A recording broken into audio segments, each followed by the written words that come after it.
Hello and welcome to Media Monitor on the SABC News Channel, independent and impartial. And this is where we take a look inside the world of media, analysing the trends, the issues and the reporting of some of the week's top stories. Thanks for joining us. I'm Peter Ndoro and this is what's coming up on the show.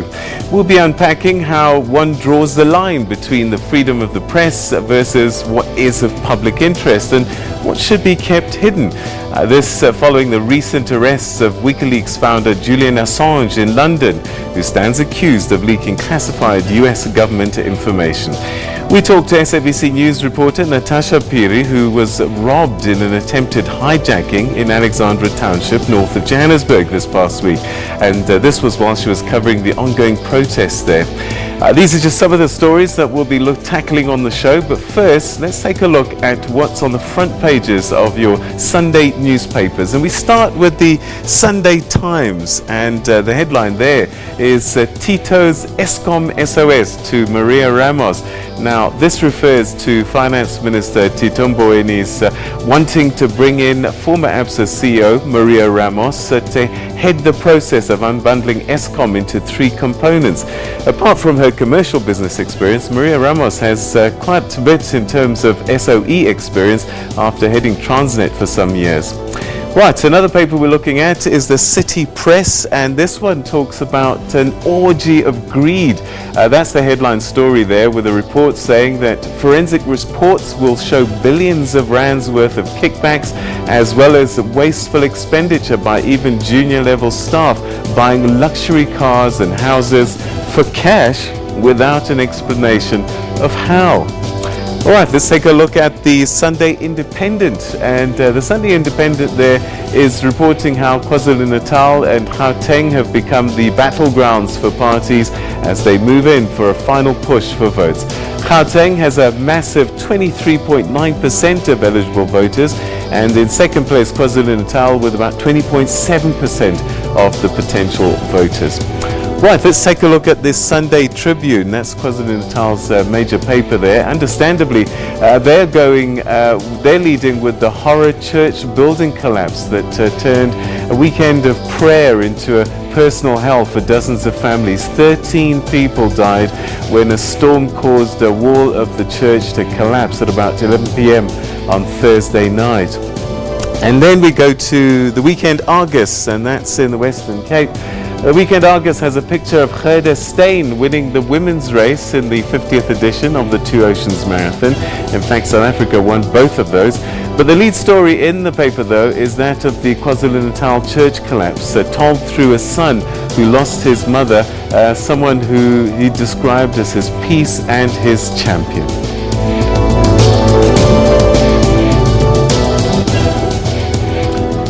Well, this morning I'm pleased to welcome Sunday Times political journalist Zingisa Mvumvu, who joins us once again. He's no stranger to the show. And Lenasia Times editor Wasim Kamarudin. Thanks very much indeed for joining us, gents. And we'll be chatting to them in a short while.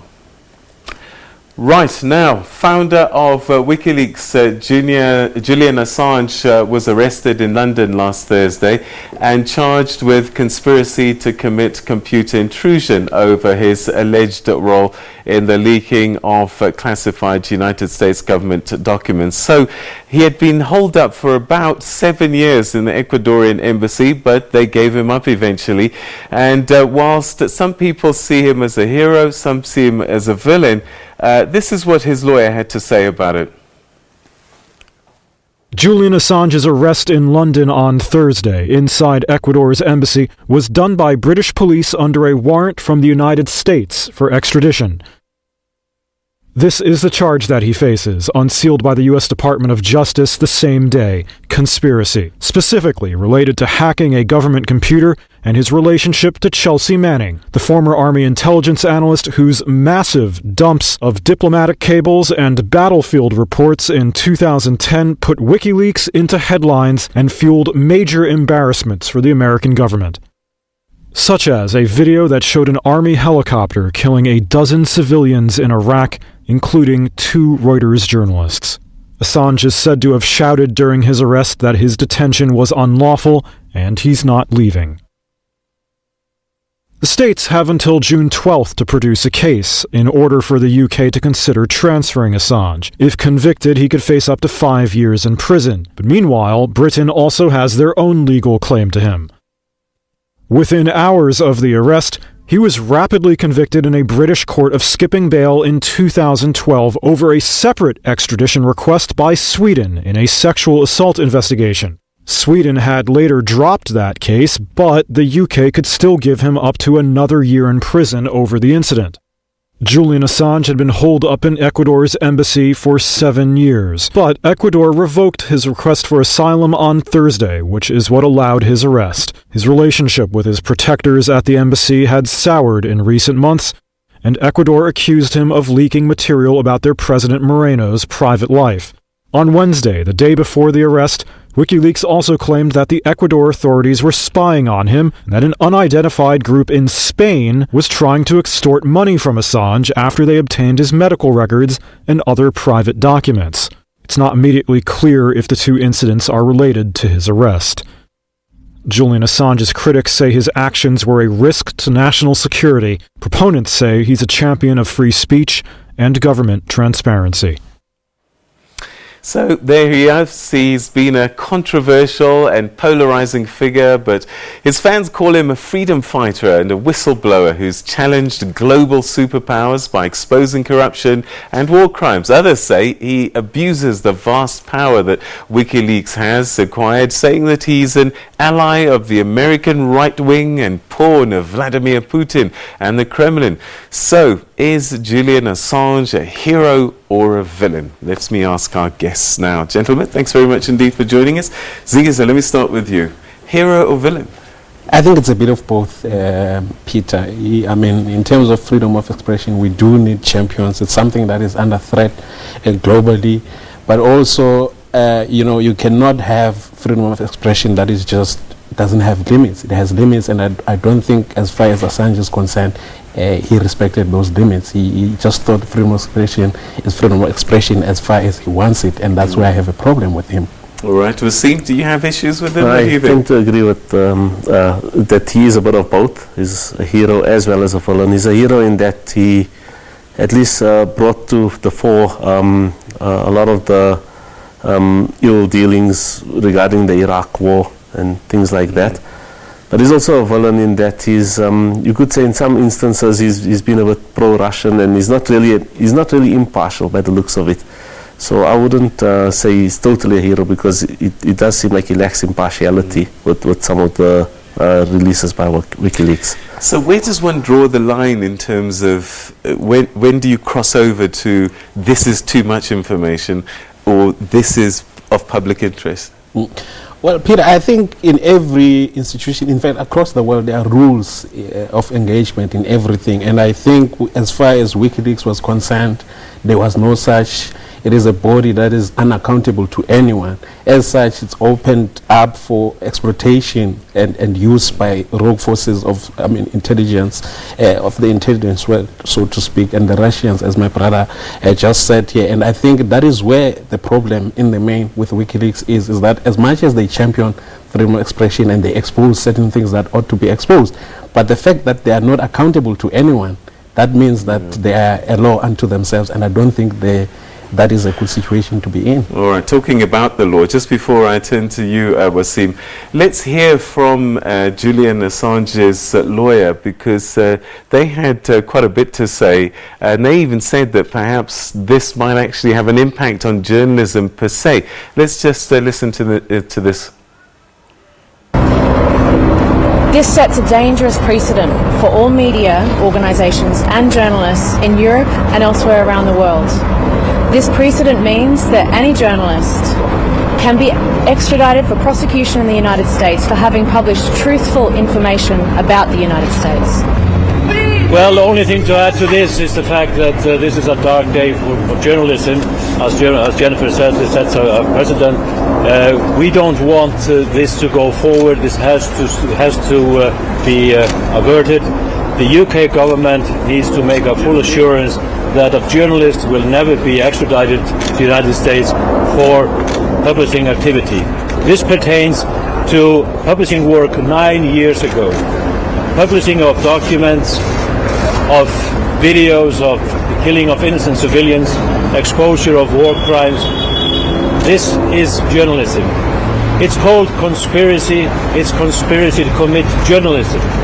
So this has to end, and we urge everybody to support Julian Assange in fighting this extradition. Thank you. All right, so Wasim, is this a threat to journalism that he could potentially be extradited to the States, where they say he helped someone to leak top secret documents? Or do you think that they're overcooking this? Well, I think they're overcooking it. Look, it is a threat to journalism that he's going to be possibly implicated in the United States, because he released some vital information to the world at large. But I don't know. We'll have to see what happens. Threats to journalism?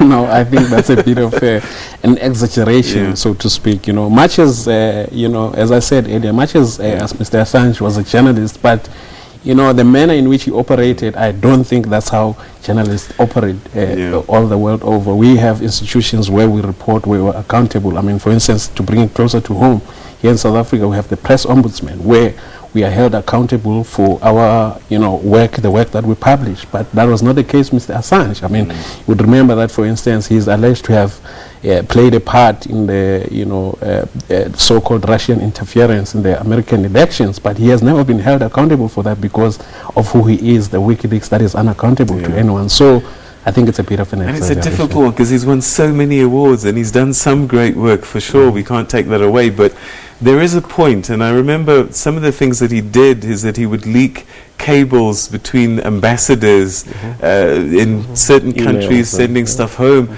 And I just wonder, because that puts people at risk and diplomatic relations at risk.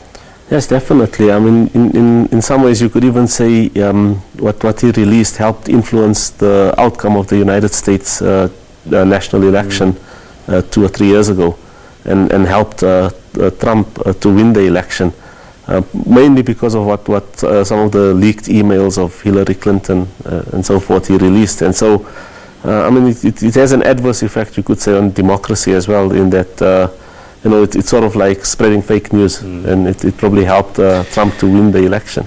All right. Is there some information that should not be published because of its classified nature?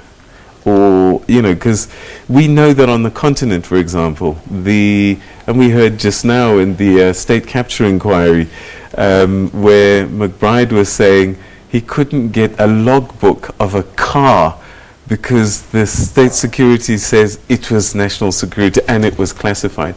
So they can take advantage of national security classification, but at the same time, there must be some things that must be classified. No, absolutely, Peter. The issue of threat to national security is something that is real, but as you correctly put it, at times it gets abused by some within the intelligence community, and such things ought to be exposed. But also, as I say, there ought to be some sort of checks and balances as to what constitutes national security and what doesn't. I mean, if you feel and you are confident that this is just an abuse of the excuse of threat to national security, then I don't see a problem why such things ought to not to be exposed. But there are things that are really a threat to national security, and at times rogue elements within the intelligence sector would want those to be exposed in the public, and I don't think that is something that has how do we judge what that should be exposed and what shouldn't? Because we're not intelligence people, we're just journalists. How do we make a decision? Should we be allowed to make a decision, or do we go to a judge and say, this is what we have, we want to publish, and they have to prove their case? I think if it's in the interest of the public generally, it's worth releasing. I mean, you take, for instance, wars were occurred, and through Assange's releases, I mean, maybe wars can be prevented in the future, because of the awareness that was created through what he released. Are we qualified to decide that? What should be published and what shouldn't? I think we are, if it's in the best interest of the public at large, of the community at large. And yes, Because that's scary for me, I must say. No, look, as I said earlier, at times, we have to respect the rules, but at times, really, we have to use our own judgment, as my brother is saying, that if there's an overwhelming public interest in a matter, and by judging it, there's no compromising national security, then why not? Even if it's classified as such, because at times, as we said, there could be abuses, to use that as an excuse. But if there's public interest and it could have a positive impact in the future in terms of avoiding things like war and corruption and other issues like that, so, why not? There are times also that we can leak things and that could compromise police cases, actually, where information is just thrown out. Is that not a danger? Yeah, and that is why we say that Assange is both a hero and a villain, in that he can, some of the things released in instances like this can compromise national security, people's safety, even compromise the rule of law with regards to policing and cases and those sort of things. So, we have to find some way to figure out how to censor what gets released and what doesn't get released. But I still say that a lot of the stuff that is released, if it's going to prevent things like war and corruption and human rights abuses, then those are things that should be made available to the public, so that they can hold politicians accountable and stop them from engaging in further military adventures or human rights abuses. And so it is vital as well. How have we done in South Africa on this issue? Do you think that we, by and large, we have behaved as a journalism community because of the checks and balances that are there already? Absolutely, Peter. I think those are very important, and that's why, by and large, we have behaved. But that hasn't stopped us. For instance, the publishing of the Gupta emails was something massive for the South African journalism, and we went, ahead with it. There were no issues, but we still were held accountable to the institutions that were accountable that are there. And I think this is the biggest problem with WikiLeaks that I have, in that they were not accountable to anyone. And when you are not accountable, you tend to abuse your power in ways that are unimaginable. And that is what happened with, what has been happening with WikiLeaks throughout the years. And that is the main problem as far as I'm concerned. All right, and we haven't even talked about Edward Snowden, who's in Russia. And it's curious that Russia keeps coming up whenever these kinds of issues are discussed. But we're going to leave that discussion for the time being. So, Julian Assange, hero or villain, or perhaps actually he is both, as my guests have decided as the jury here. We're going to take a quick break, and when we come back, we take a look at issues around journalist safety. Stay with us.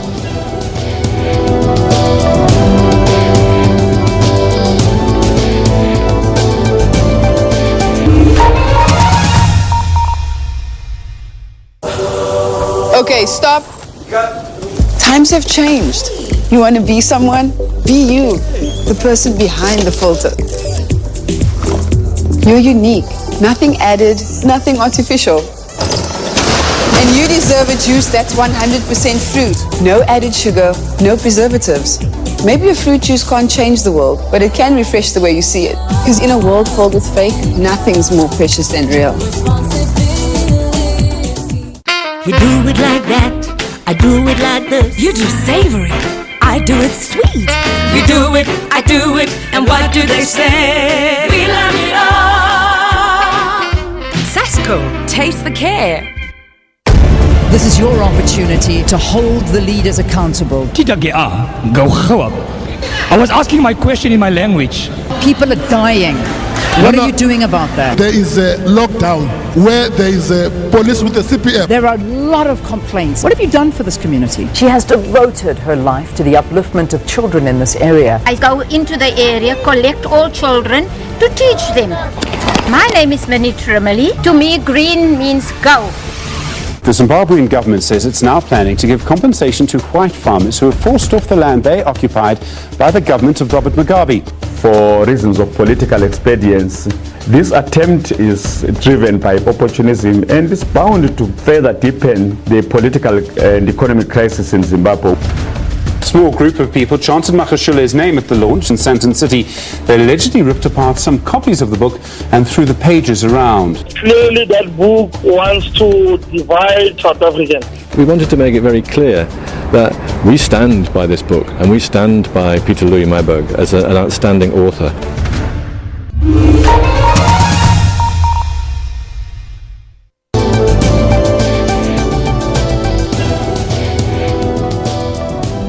Good morning to you, Leanne. Of course, as you can see, it's business as usual. As you can see, learners going to school, and the London roads, as you can see, is quite calm. And of course, we drove around the streets here.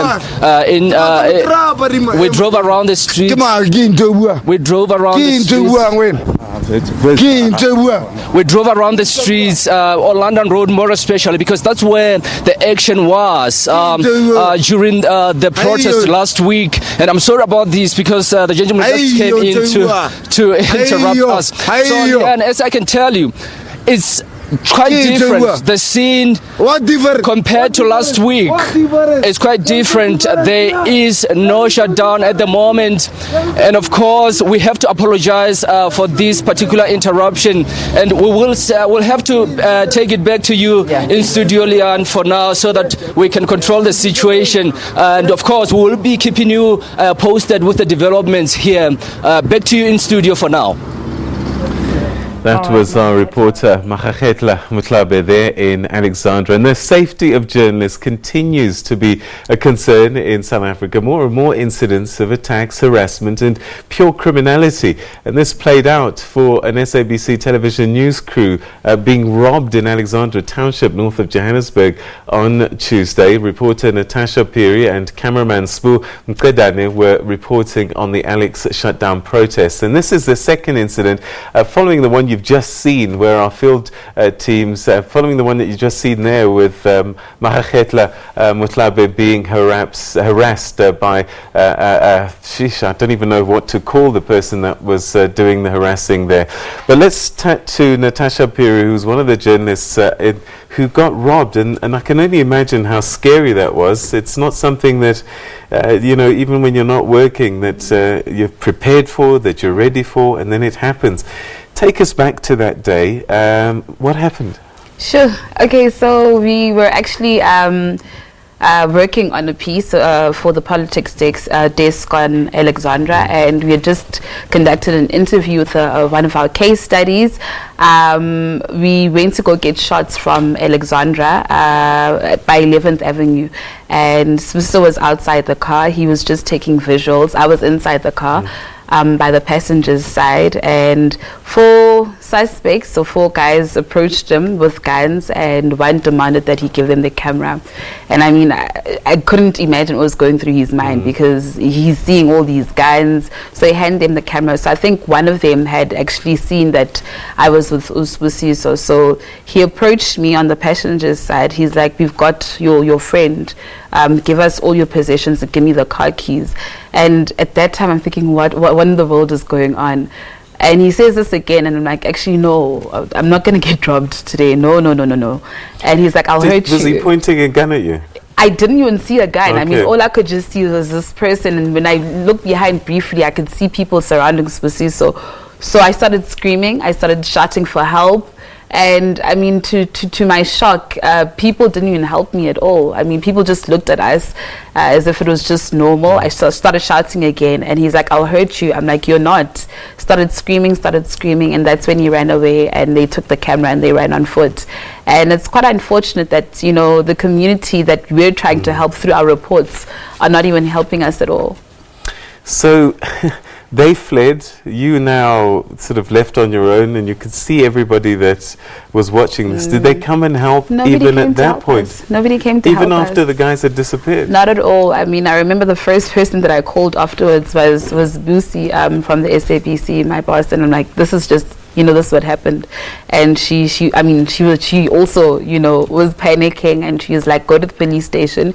We went to the police station, Alex, and unfortunately not much was done to actually help us. So we then decided to go to the Bramley police station. They were quite quick and efficient. The spokesperson of the police also called asking if we were safe, if we were okay, if he could help, and that's how it actually unfolded. All right, so what we're talking about is journalist safety, and some of it is harassment, as we saw with Makgakgetla. Some of it is criminality, and Vuyo Mvoko, one of our other journalists, went through pretty much a similar thing, and this played out live on air. And I'm just wondering, as a journalist, when you go out there, is this something that's always at the back of your mind, or do you just go and do your job and every once in a while be surprised by these things? I think every once in a while we're surprised by these things, but I mean, just recently, after what actually happened to me, one can't help but wonder, am I safe actually covering the story, especially in protests? I just feel as if journalists are targets these days. We're just actually speaking with a couple of colleagues of mine, and we're not safe at all. I don't know if communities have declared war on journalists, but honestly, it's not right.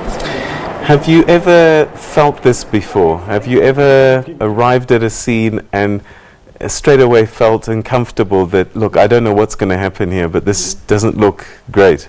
Well, a couple of times before, but I mean, you as a journalist, you know how to maneuver your way around. I mean, we'd go into communities and, immediately say, listen, but we're on your side. We're trying to tell you of your plight. But lately, honestly, it's I don't know what to call it. It's not the same anymore. So what do you think is happening? Is there just an edge that people have just pushed another line, and they're just saying, look, we don't care, we're just going to do this now? I think so, Peter, and unfortunately we live in a lawless society. We live in a society where people would rather not help you but actually take out a camera or phone and actually film what's actually happening to you. So I really don't know what to say. All right, so again, we have so many incidents such as these that you're seeing on screen now, where one of our reporters was in Westbury and again had a microphone taken away. And one of the things that I'm going to ask you and ask my guests as well in a short while is about any kinds of training that you get in terms of this. But we're seeing these incidents happening more and more, and just before I bring in my guest, what I'd like to do is, because a little bit earlier on in the week, I spoke to Kate Skinner, who's the Executive Director of the South African Editors Forum, and this is what she said about what she saw as perhaps a trend that was playing out. I think we are actually seeing this, and it's a very worrying development. We've seen a lot of online harassment, and now we're seeing a lot of harassment, physically in the kind of so-called real world. And I think, what the journalists are saying is so true. It's so difficult to report on things and to uncover the truth and to tell kind of local stories if, community members don't actually support journalists.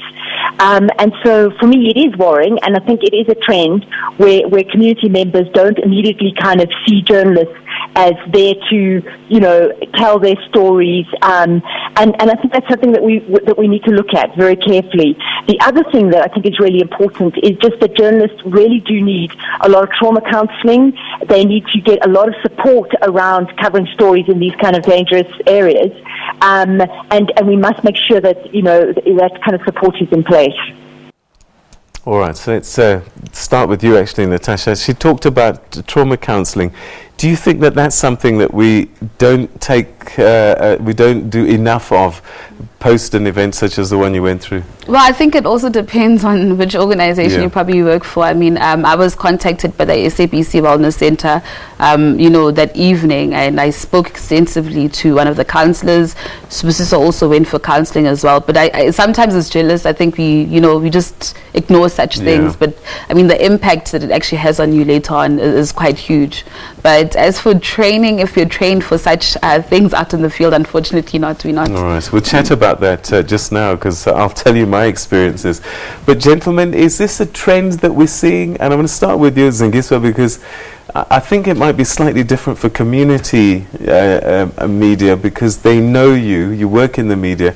Zingisa, do you think that we're seeing a trend of this kind of crossing the line where journalists are concerned? Well, Peter, Kate is mentioning something very important in terms of the rising intolerance in terms of public discourse in South Africa. We see it mainly on social media, and now it's spraying out outside that space. I mean, on social media, there's a lot of insults hurled at each other. There's no longer an environment where people have conversations and disagree in a civilized manner. There's always this urge to win by all means necessary, and I think this is part of that culture that is now spiraling out to the entire society at large, in that people feel that if they are not heard the manner in which they want to be heard, they must take things law unto their hands, so to speak. So I think that is part of the problem, and also at times it's pure acts of criminality when it comes to... So journalists have become casualties of a bigger picture. Of a bigger societal problem generally. Thank you. So, see, you Lenasia Times editor, so very community-based in your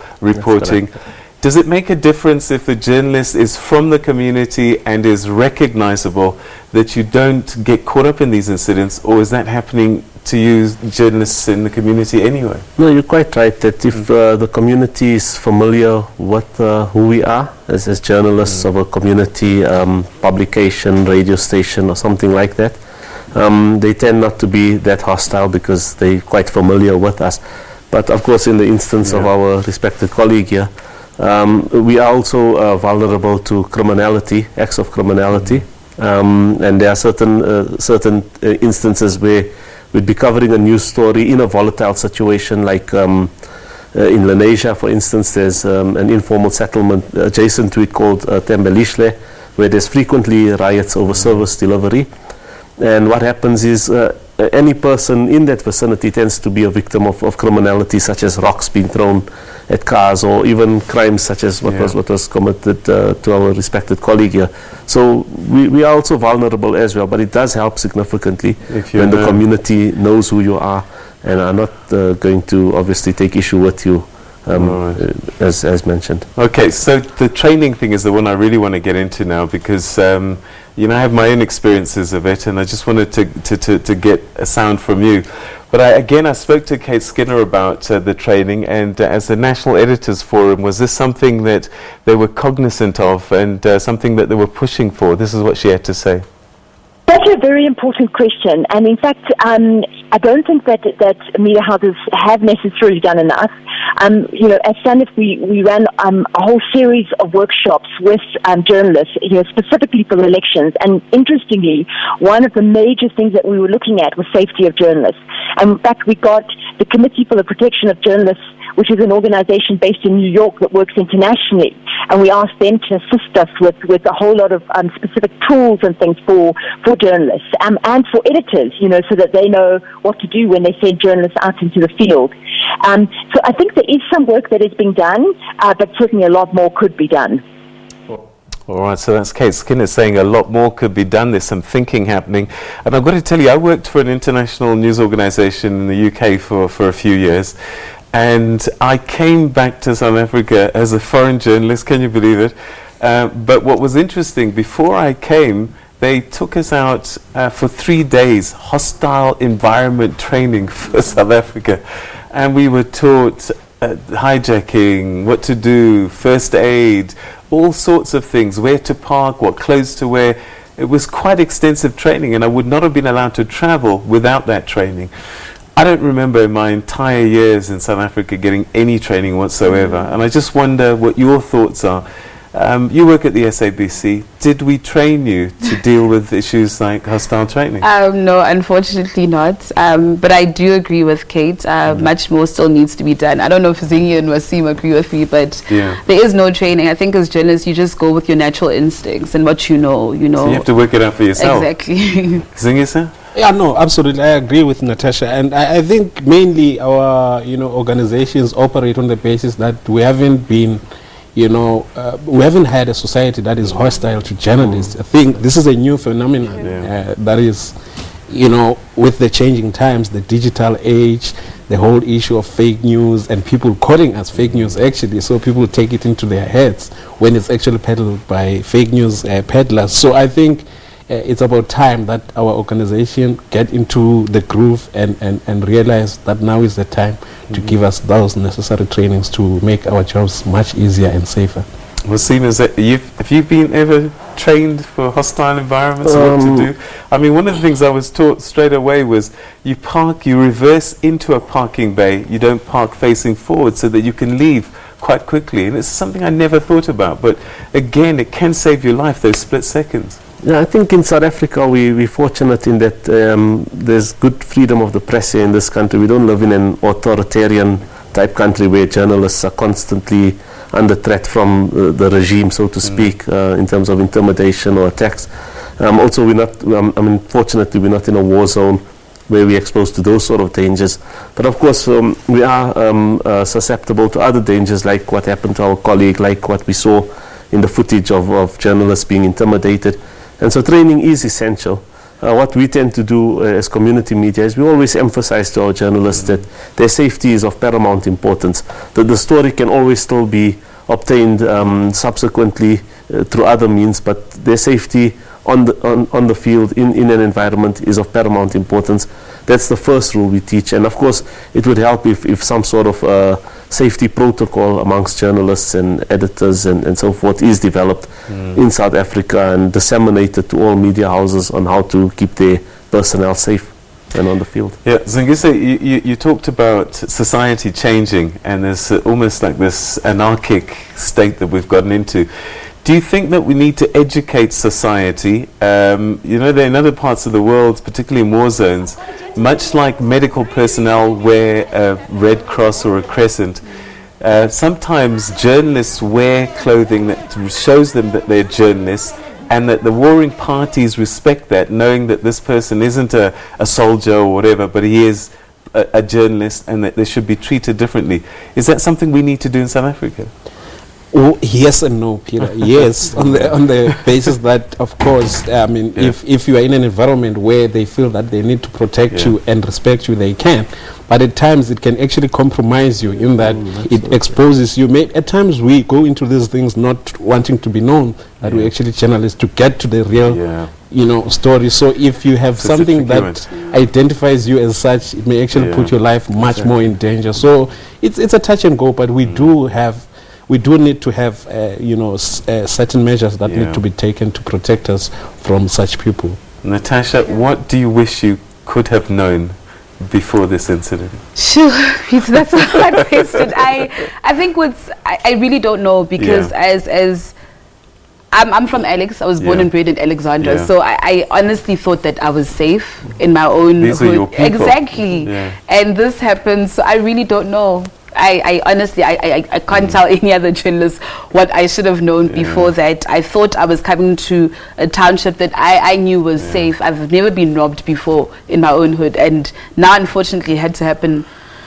Yeah, and this is I think where the training comes in, because we don't know what we don't know. But in the training that I got, I learned so many things I couldn't believe, just how to not be conspicuous, what to look out for in terms of people moving, suspect movements, that kind of thing.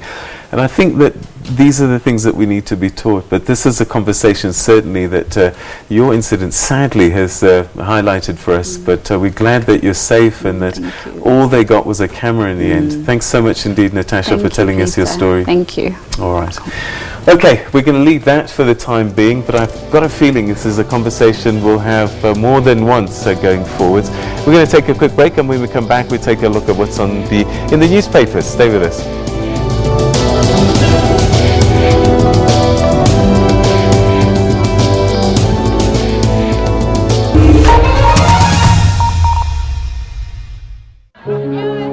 We're explorers. We always have been. Endlessly curious, always looking for answers, for new frontiers, for new stories. Because that is who we are. From script to screen, from yelling action to taking you on a journey. Radio producers, script writers, on-air presenters, news reporters, sports analysts. We spend late nights creating captivating storylines and earlier mornings keeping you informed, educated, and entertained. For us, it's not a job, it's a calling. We do this and more because you do your part. SABC TV licenses, made possible by you.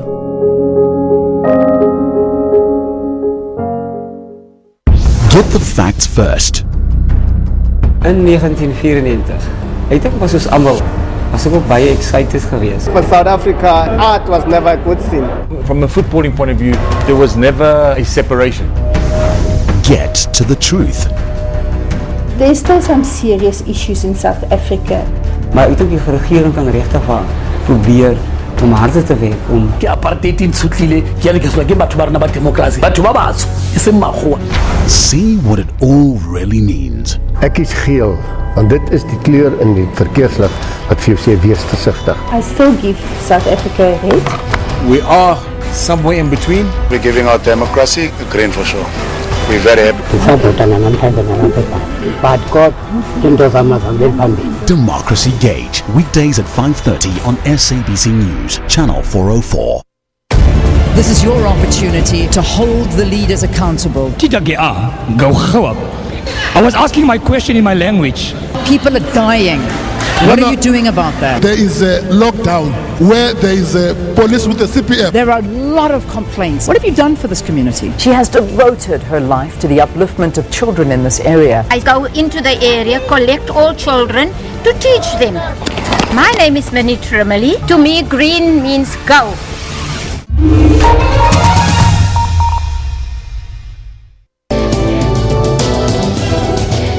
Right, welcome back. You're still watching Media Monitor, and it's time now for us to take a look at the newspapers and to see what they're saying this morning.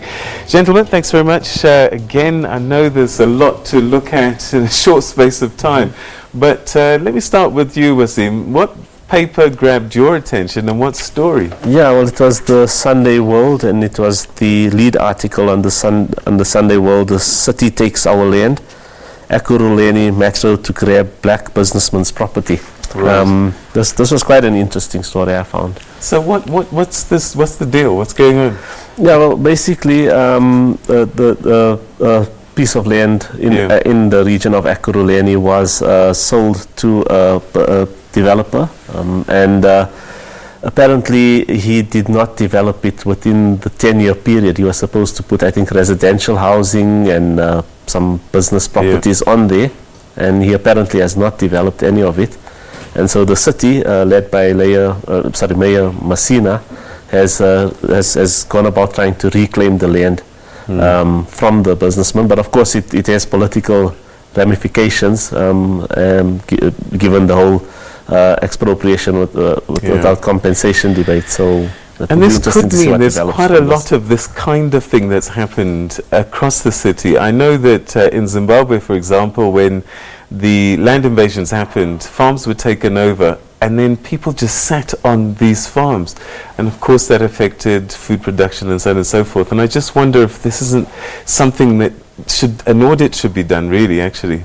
You know, for me, Peter, this is part of the reason I personally have a problem with, state ownership of the land instead of, private ownership of property. Because if the state does this, I mean, for instance, you'd find that the state hasn't done anything to actually assist the businessmen who owned this land, who was supposed to develop it. Maybe they failed because they were failed by the state itself, and that it didn't intervene in terms of empowering them and giving them the support that they needed. And now it comes and takes it. And this really speaks to the problems that the state can have. And that's why, for instance, I'm one who's uncomfortable with the proposal by the EFF that all land must be owned by the state and that people must lease it. And then what if the people, after being leased for particular reasons, they are not being supported by the state? We don't have a great record of running things if you look at the state of our SOEs. Absolutely. Speaking of which, that's your story at the Sunday Times, isn't it? Yeah. Well, very interesting, Peter. The Minister of Finance, Tito Mboweni, has, called upon, the story says, Maria Ramos, the former CEO of ABSA, to come through and assist in terms of the unbundling. She's said to be tipped to head the so-called to be the chief reorganization officer, which is basically being in charge of the unbundling process that was announced by the president during the SONA this year, in terms of splitting up ESCOM into 3 separate entities. And I think it's quite interesting, because mainly we've had lingering questions about Maria Ramos since since her resignation at ABSA, and also this unbundling things. It hasn't been clear since the announcement as to what is going to happen, who's going to head it, and I think this is quite interesting. So that was that job that was titled Chief Officer? Reorganization Officer. Yeah. So what is interesting about her, and I think maybe she does have the credentials. A, she has worked as a DG, National Treasury. She understands this whole financing thing. Secondly, she's got commercial experience as well, and she's done a bundling together of ABSA with Barclays and then the subsequent unbundling, so she understands that process. But I think most importantly as well, having spent a lot of time as the head of Transnet, she understands the SOEs. So maybe she is a perfect candidate for this. No, absolutely. The experience behind her, Peter, speaks for itself, and I have no doubt that Maria Ramos, in terms of the mandate that she would be given of this unbundling, she will do a sterling job, given the experience that she comes with. All right. Well, talking about Transnet, the front page of the City Press talks about an orgy of greed, and sadly, again, this isn't a new story in terms of our SOEs. ESCOM, SA, we hear all of these stories. So City Press is saying that we've got even junior level staff buying cars and houses for cash, and they can't explain where they got their money from. Yeah, it's very disconcerting to see another SOE involved in a alleged corruption scandal. And we can only hope that more transparency will come about as to what happened here, and hopefully there'll be accountability for the misgivings that may have occurred here. I suppose we've kind of put everything under state capture now, this term. Whether it's Bosasa or PIC, whatever you want to call it, it just does seem to point to a period of time in our country where things just got out of hand. Yeah, it's very disappointing to see the state of many SOEs in South Africa, and we can only hope that with the upcoming election, maybe there'll be a transformation and a turnaround in the stature of all these SOEs, and that we'll be on the road to recovery with most of them. All right, Sunday Independent, they're going on with a story about the battle for KwaZulu-Natal, but are there battle states? I'm using states like the American elections, but Gauteng and KwaZulu-Natal, are they the battle states, do you think, for this election? Do we assume that the Western Cape has gone to the DA, and do we assume that the others are ANC territories in their sort of peri-rural sort of feel? Look, Gauteng definitely, Peter, I think it is the ultimate battleground as far as the upcoming elections are concerned. Not so much about KZN. I would like to believe that the ANC is fairly strong in KwaZulu-Natal. Of course, maybe the analysis is on the basis of the Zuma factor, so to speak, but Zuma has been out and about campaigning for the same ANC.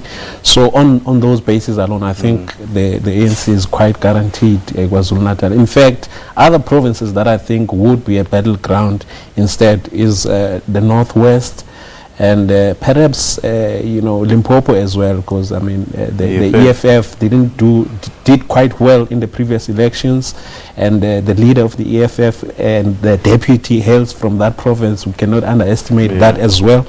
And the VBS thing threw the entire ANC in that province into disarray, so that is another factor that would weaken the ANC in that particular province. The Northwest as well, the EFF has done fairly well there.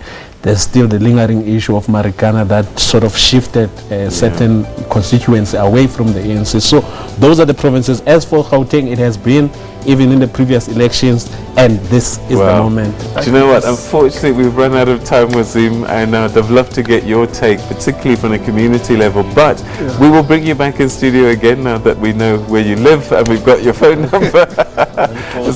Thanks so much for joining us again, once again.